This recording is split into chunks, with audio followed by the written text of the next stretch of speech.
आणि या प्रयोगातून आपण उष्माग्राही आणि उष्मादायी अभिक्रिया म्हणजे काय ते पाहणार आहोत। तू काय कर, साबण पावडर तिच्या डाव्या हातात ठेव।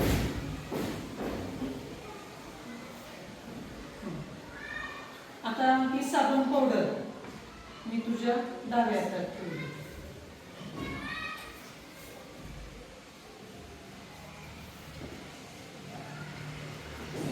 तर या ठिकाणी दोन विद्यार्थी समोर आलेले आणि तिच्या हातामध्ये उजव्या हातामध्ये मीठ आहे, डाव्या हातामध्ये साबण पावडर आहे।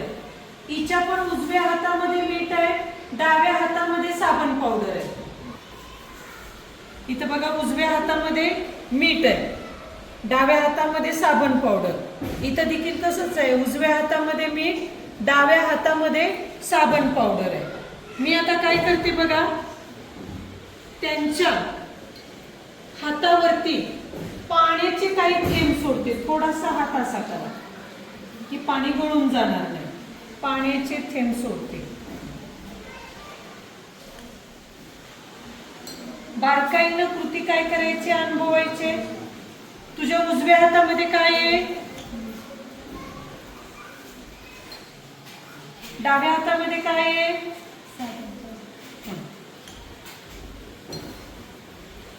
तुझ्या उजव्या हातामध्ये काय आहे, डाव्या हातामध्ये काय आहे। हा, आता दोन्ही मध्ये आपण काय केलं, पाणी टाकलं। काय अनुभव आला तुम्हाला? पाणी टाकल्यानंतर थंड लागलं आणि डाव्या हातात पाणी टाकल्यानंतर गरम।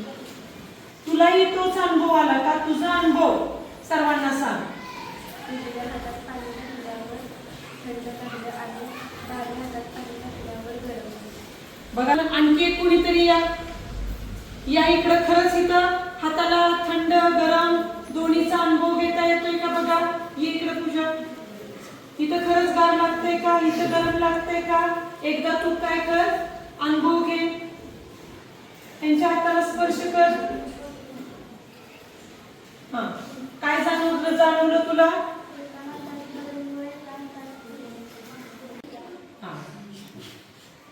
आता तू काय कर, दोन्ही मिश्रणांना स्पर्श करून बघ। हा, मोठ्याने। उजव्या हाताला स्पर्श केल्यावर ते मिश्रण थंड लागलं व डाव्या हाताला स्पर्श केल्यावर ते मिश्रण गरम लागलं। बरोबर आहे, उजव्या हाताला तिनं स्पर्श केला की तिला मिश्रण कसं लागलं, थंड लागलं। मला देखील आता ते थंड लागतंय।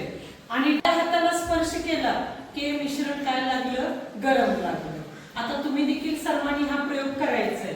तर बघा या ठिकाणी उजव्या हातामध्ये मीठ आहे, म्हणजे उष्णता जी आहे ही उष्णता काय केली जाते, ग्रहण केली जाते। आणि त्यामुळे ही जी अभिक्रिया आहे की त्याच्यामध्ये पाणी टाकलं, ही अभिक्रिया उष्माग्राही आहे। आणि याच्यामध्ये काय होतंय, गरम लागतंय, म्हणजे उष्णता काय केली जाते, बाहेर टाकली जाते।